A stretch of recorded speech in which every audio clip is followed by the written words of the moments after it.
give you thanks, O Lord, and let your faithful ones bless you.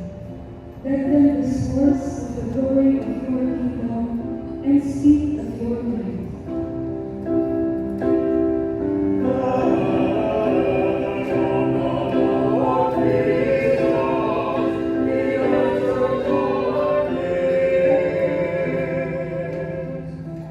The eyes of all look hopefully to you, and you give them their food in due season.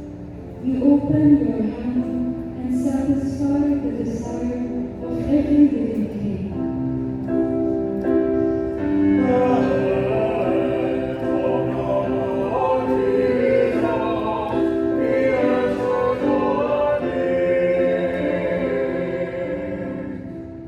The Lord is just in all his ways and holy